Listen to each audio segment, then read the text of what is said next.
It's the mom life. Hey everyone, welcome to another Living in the Moment with B.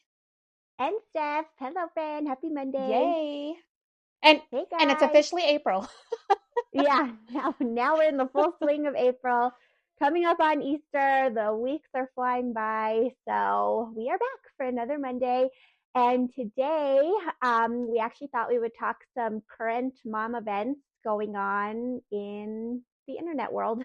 Yes, current mom influencers and how the public opinion shapes what they're going through. Um, so the public opinion influencing mom influencers, essentially. Yeah, yeah, that's a good way to say it. And actually, I think a good one to start with that introduction is Nurse Hannah. And so, for anyone that has not heard of Nurse Hannah, she is a nurse. She became popular on TikTok, just sharing daily vlogs, I I life in nursing. yeah, I think her first viral, because what I was looking through was refusing prenatal care.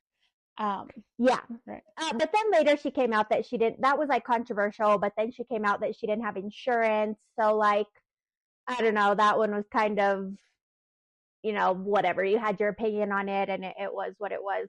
What really shot her up was her 17 diaper video. And I don't know if we've talked about that one before. For some reason, maybe I've just seen it so much that it's in my head. But the 17 diaper video was her going around her house and she was like, let's go see how many dirty diapers I have just laying around my house. My guess is it's like, I don't know what she said, what, 15 or something. She said about And it ended 17. up Yeah. being 17. So she walked through and she picked up every single one. She had 17 diapers. And that one caused a lot of controversy because, and it was pretty split, like people either being really supportive of her. And then from that, it kind of morphed into other moms sharing their postpartum struggles and, what has been difficult for them and kind of like airing their dirty laundry, sharing their dirty little secrets.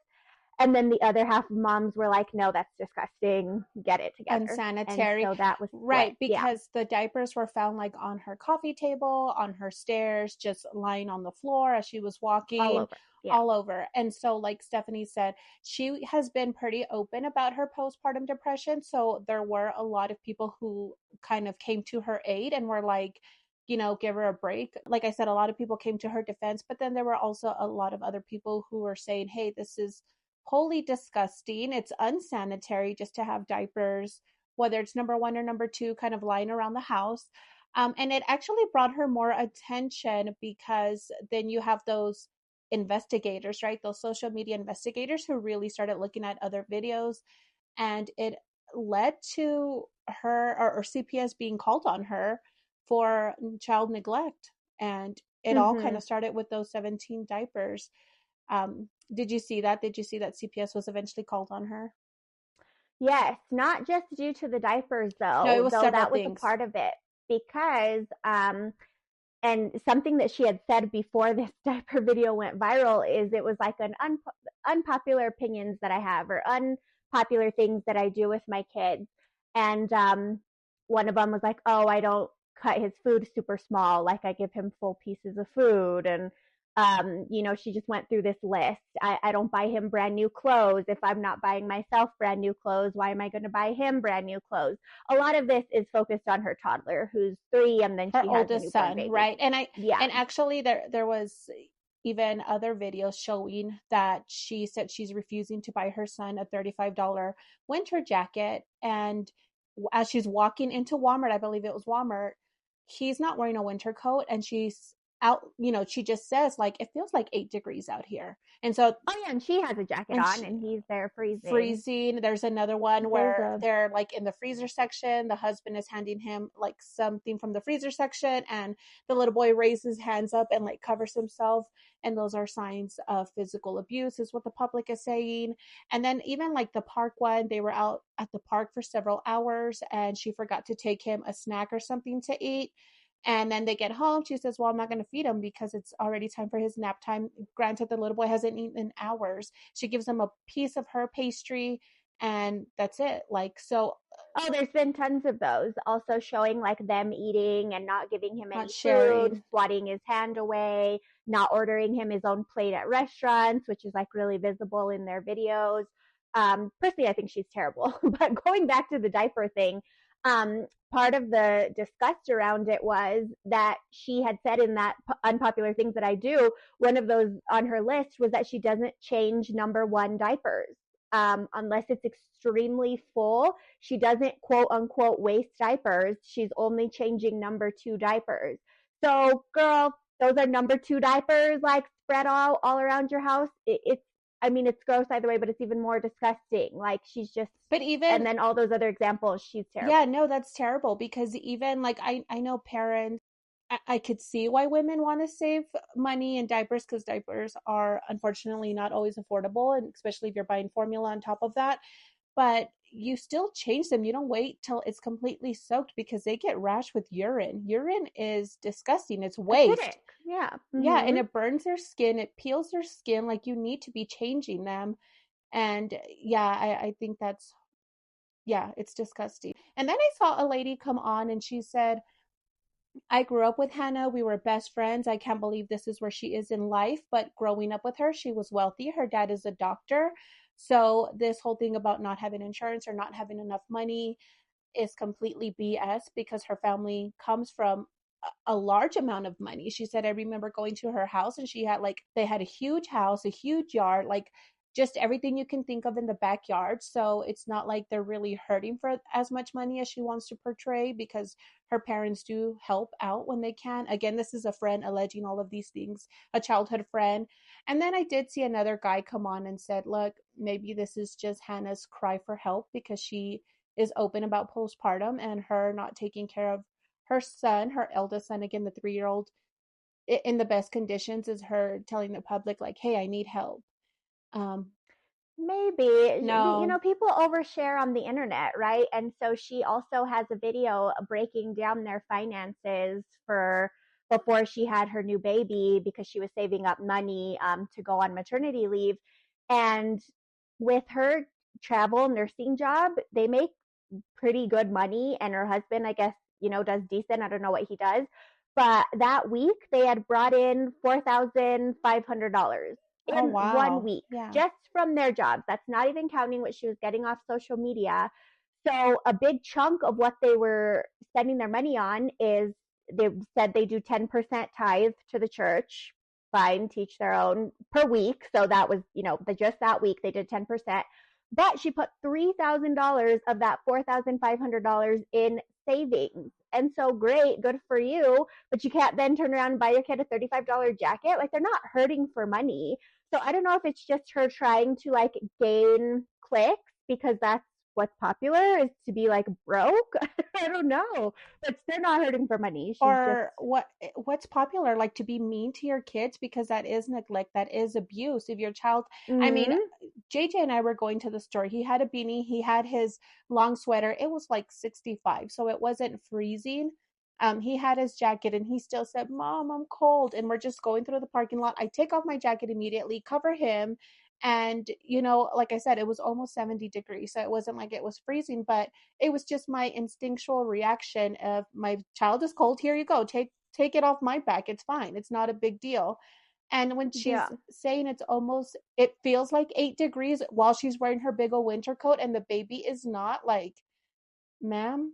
And like I said, maybe it's rage bait, right? But that flinching, you can't fake that. And then it turned into a whole other viral movement where moms and dads were like putting something real quick in their kids' faces, to see if that was just like a natural reaction. No, it's not. That was a scared, No, like defensive reaction that he did, and that's awful. yeah, that's an abusive reaction. That is, I need Mhm. to shield myself. And you could see the fear in his eyes. Like it was, and we were looking for just anything influencing mom and we ran across that and oh my god, it broke my heart. I'm like, oh my god, I don't even want to give this woman any more clickbait. She's horrible.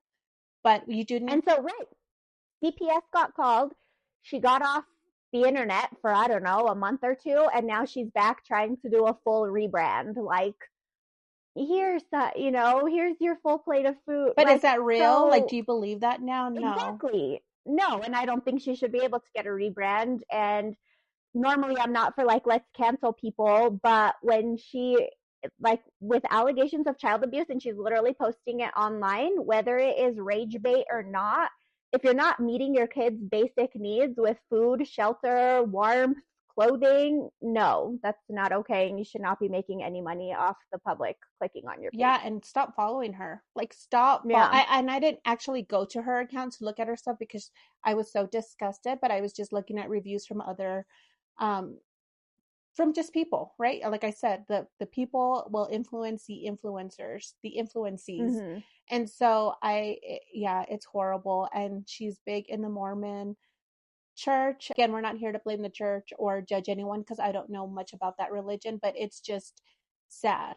Like it's sad that Mm-hmm. you hide behind your beliefs. And not just to the kid, she was also a terrible nurse and would always talk crap about her patients on her page and like say these funny stories that weren't funny at all, just, airing these patients, same thing, personal lives, which I'm pretty sure is illegal. I don't know what extent you can tell a story, but yeah, so no, she's terrible, and that was first on our list. Anyway, yeah, she has a rebrand going, and so if you guys were a fan of 17 Diapers, or if you're a fan of her and you hadn't heard all of this, just to shed a little bit of Yeah. light, she is not a good And I person. do applaud all of these online investigators who put it all together and called CPS and actually opened a legitimate case because of the concerns. Like, Yeah, those are good people. Those are people, even in public, when they step in and it has nothing to do with them, but they're trying to do the right thing. Like, I really just applaud those people because it's brave. yeah, totally. Which kind of brings us into our second mom. So this mom was supposedly doing the right thing. I don't know, or at least trying to shed some light on some information to keep other moms and families, quote unquote, safer. But this mom is Rachel Sorensen is her name, Oh, right? Katie. Katie Sorensen, and she went viral in 2020. And B sent me this video last night. She didn't even send me the video. She sent me a little news clip that this is, going on right now. And I remember seeing this video when it was viral. So it stuck with me. She did what she aimed to do, but she went viral for telling a story about how her two kids were supposedly almost kidnapped, attempted kidnapping from a Michael's store in California, right? It was California.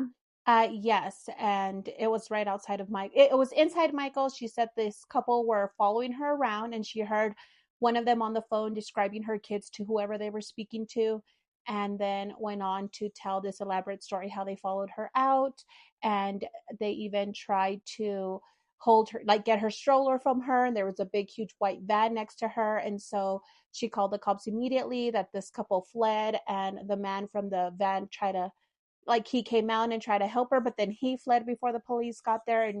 And when she reported it to the police, she did, say that this couple was following her around, but she didn't mention that they tried to take her stroller outside or hold her stroller.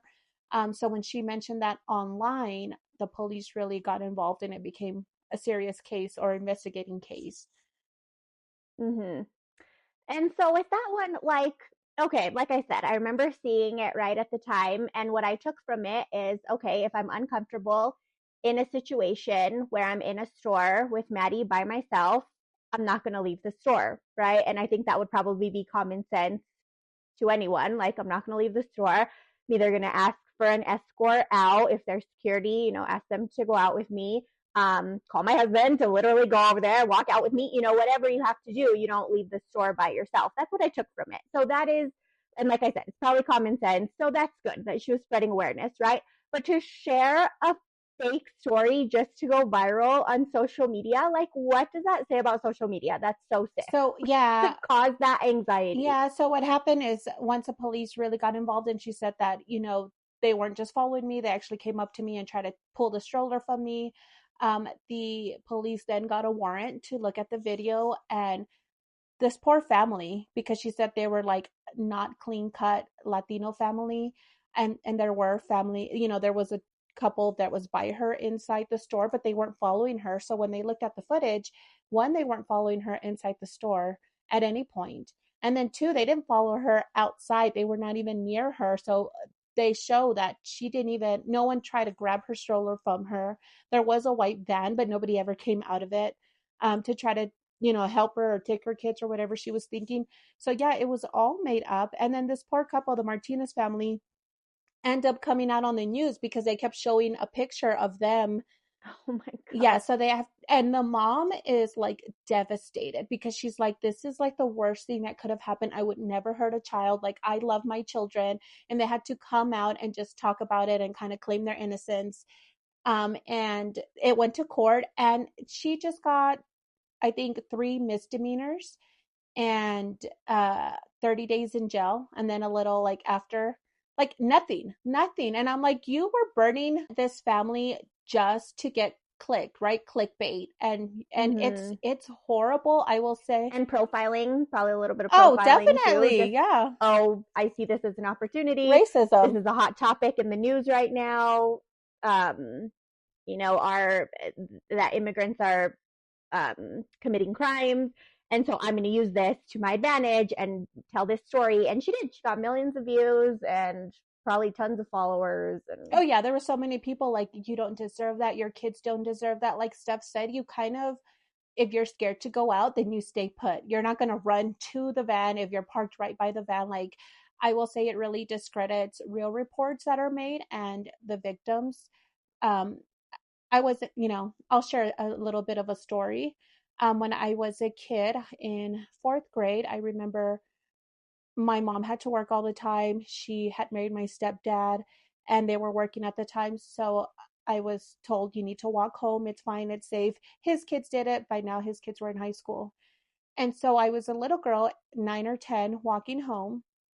And I had an attempted kidnap myself, where I do remember that a car started following me, and you feel the presence when someone is looking at you, or you feel like that evil energy. And I was almost home. I was like 2 blocks away. And I remember walking slowly, and I kept turning back, and I saw the car just kind of creeping up on me. And it just like instincts hit in to run. And I start to run. Again, there's 2 blocks. So I get to the first block.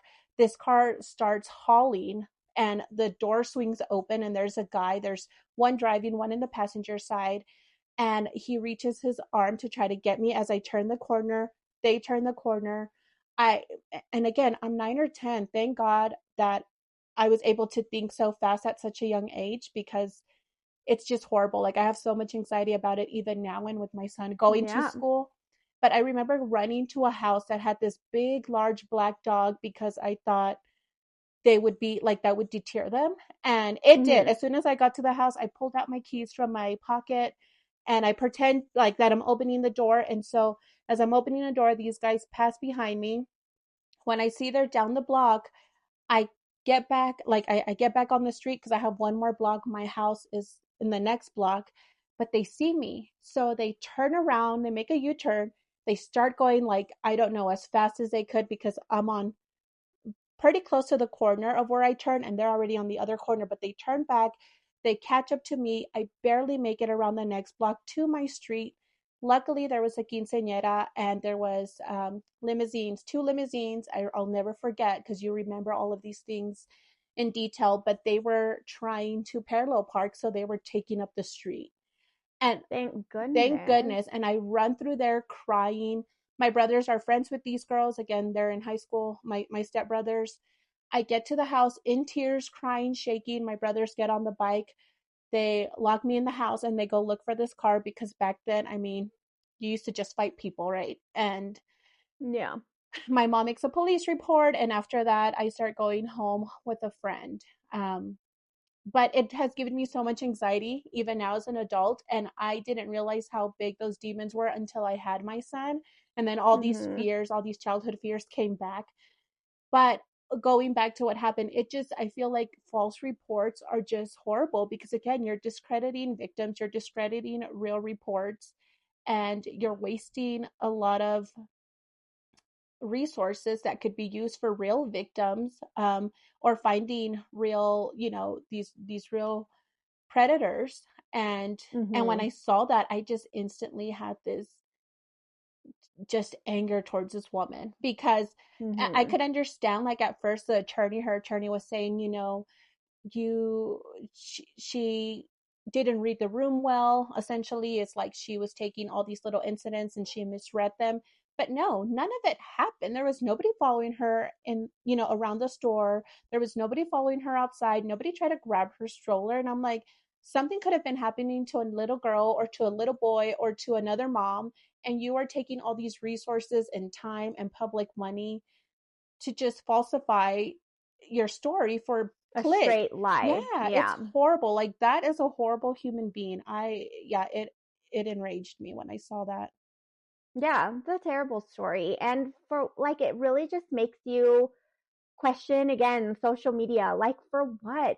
To get followers and go viral on social media? Like, that blows my mind. And she's not young. Like, she's not this young girl that is, grew up with the internet and is craving this fame. She's probably our age. Like, who in their right mind does something like that? Like, even, as we were talking about Nurse Hannah, I thought the same thing. Like, who acts that way? It just makes you think like your world is very small. Me, anyway, it makes me think my world is very small. I have my friends that I have. We're all, trying to be the best moms that we can be in our circle.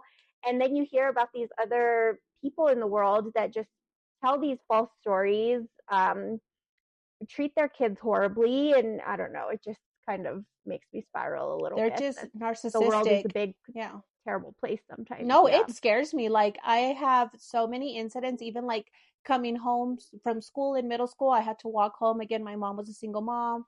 And at that point, her and my stepfather had divorced. And so the first incident, I was in elementary, they were married, then they divorced. I was in middle school walking. Now I'm older.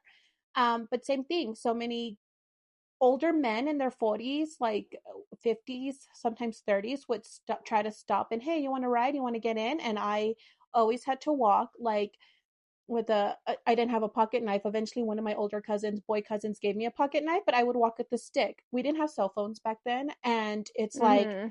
when you grow up in lower income neighborhood, it is so scary because you don't have the resources or the support, and it can happen in any type of income, right? Neighborhood. But I'm just saying, you are really just surviving. Like you are just in I was gonna survival. say, I think most women can unfortunately, at least our age, relate to like being catcalled, whether you're out playing, being a kid and you're out playing in your neighborhood, or when you're a little older and you're walking at the mall, you're what, 13, 14, 12, 13, 14 years old, and these older men are, yeah, making disgusting comments to you.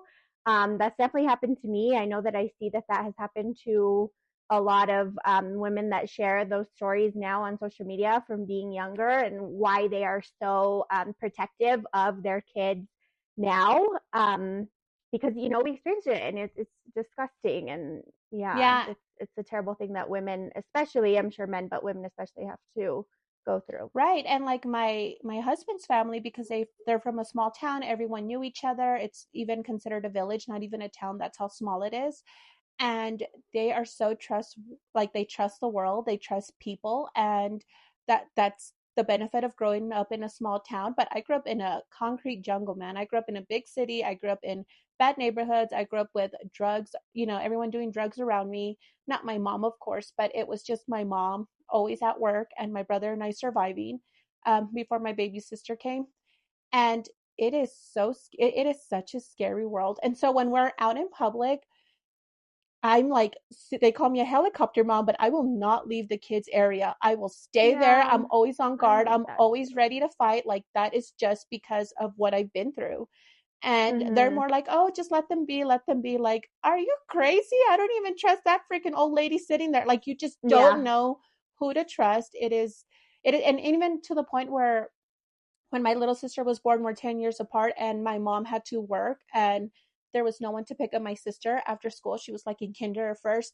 I would leave school and pick her up. And I would even, So that she didn't have to go right. alone. And I would tell my Yeah. mom, like, oh, no, mom, it's because I would have to lie to my mom because I don't want her to worry. Again, oldest daughter syndrome of trying to Mm-hmm. take care of everything. But like, oh, no, I don't have a class in that period. And I was a straight A student, always in like AP, GT classes. And so I would just tell her, like, oh, I don't have to do credits for that. But it was really, I just had so much anxiety. I would leave early to pick up my baby sister so that we can go home together. Yeah. And yeah, there's a lot of things I have to work through. But yeah, that this story triggered me because just again, falsifying just for clickbait is Mm-hmm. horrible. Terrible.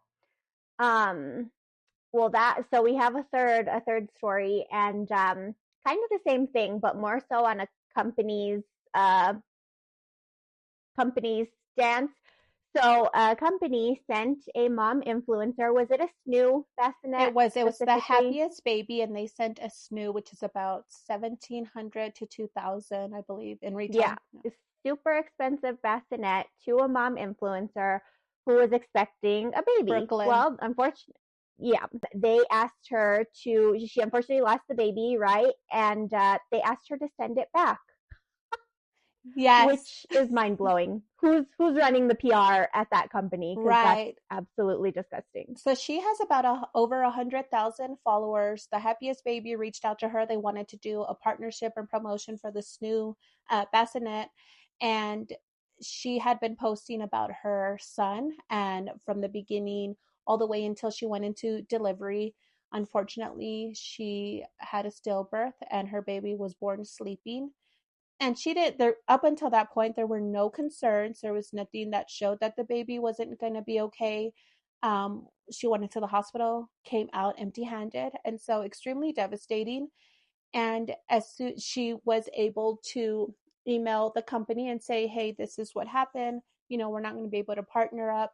Again, completely depressed. She is off of social media, basically turns off her account. She's off for several months because she's dealing with, mourning.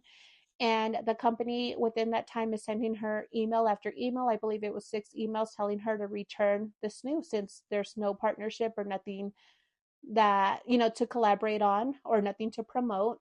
And she didn't post what they sent. Her sister got outraged and post all the emails that they were sending her. And the public completely flipped on this company.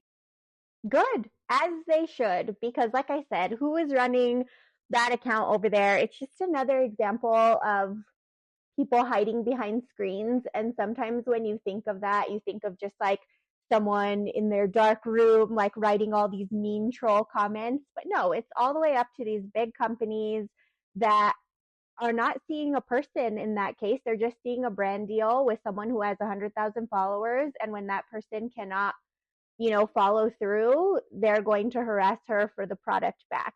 And maybe at some point, sure, send it back, because if that's contractual and, we're going to send you this in return for X amount of posts, okay. But to harass her while she's in mourning, not obviously not active on her social media, obviously not posting anything, to continually ask for this bassinet back, that's crazy. Right. And I think even like the founders of the SNU, Nina's is the wife, and they have been open about their struggle with infertility, and they had to turn to alternative measures to have their children.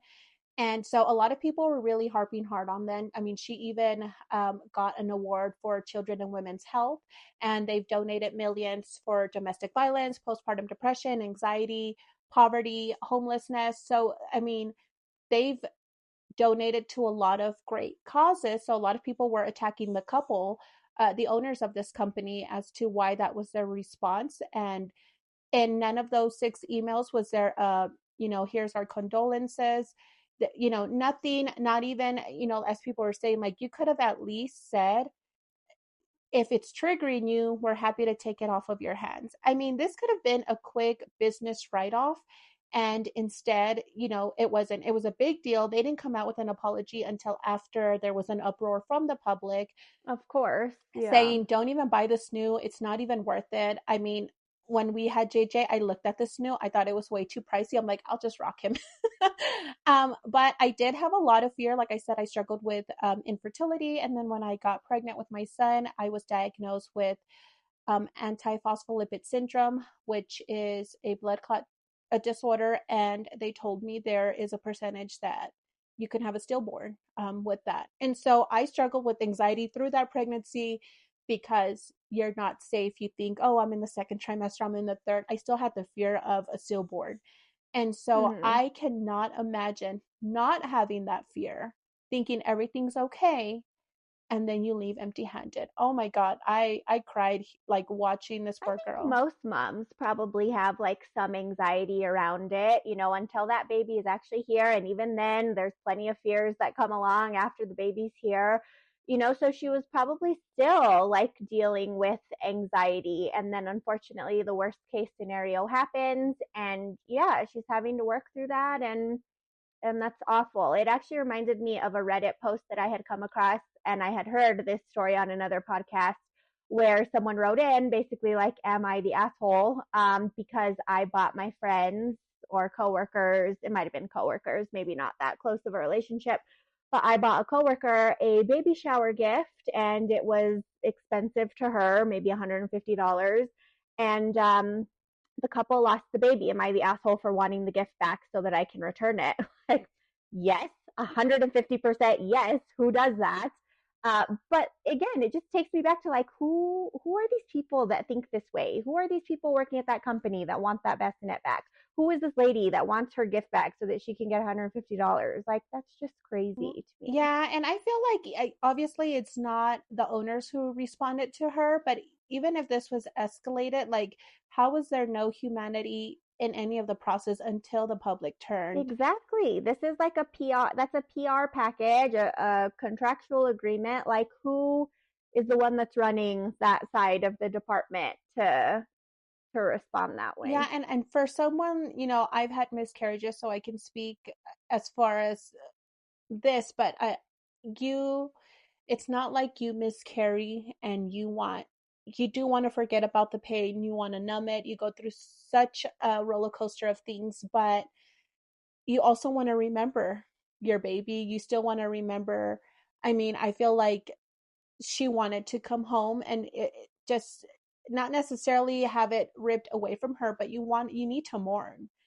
And she went Mm-hmm. through her full pregnancy. Like this baby was completely healthy up until that point. He was completely formed. She has so many sonograms of him. Like you can't expect her to come home and just erase that he ever existed, because he did, and he will exist forever in her heart and in her mind, and that is an uphill battle for her for the rest of her life. Like I said, I can speak on that directly.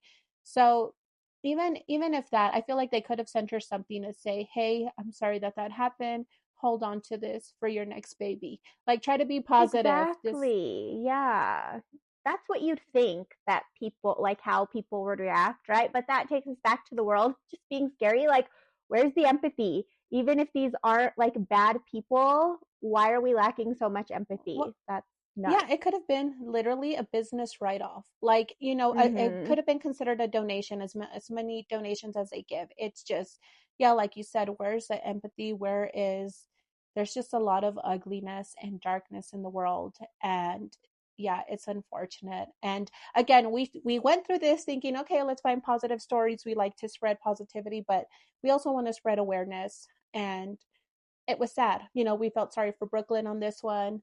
Nurse Hannah kind of outrageous, and definitely Sorensen was just despicable. It's You just don't know, and you really need to pay attention to who you're rooting for. And again, not in the sense of like, let's just cancel people over things they've said, or, Right, not because I'm minimal. not for that. I don't like that. But when it comes to these real issues, absolutely, Well, these 100%. were Child abuse, falsifying, profiling, this company that completely lacks empathy. Like, why would you want to support them? So yeah, definitely, I think we can, as much as we can, just make a difference with our dollar, and in terms of social media with our, who we give our attention to, like you said. Yeah, because these are big things, like Steph say, not we all misspeak, we all say little things, but these aren't like little misspoken tokens. These aren't tweets from 15 years ago. Right. No, these are actions Yeah. over and over. Like for Nurse Hannah, these are terrible consecutive lies over and over, a build of a story that never happened. And then unfortunately, the happiest baby just, they didn't. And I feel like they didn't handle the situation correctly, but I also feel like people are still going to buy the snoo because there's so many raving reviews about it. Um, Oh, but I absolutely. hope they learned I their saw I lesson. I was slightly tempted, and then I was like, well, maybe because they have, obviously the lower, like Graco type of ones that still do the movement and stuff. And I'm like, oh, maybe. And my mom's like, you do not need that. You do not need this stuff. And sure enough, we didn't. But Yeah, kids grow so fast that the big things you yeah, think you need, like they grow so fast, you're just jumping. I feel like from rock to rock to rock, and you don't have to use as much as you buy, I feel. you don't need as much as you buy either. Yeah, you learn that as you go though. As first time moms, you buy everything.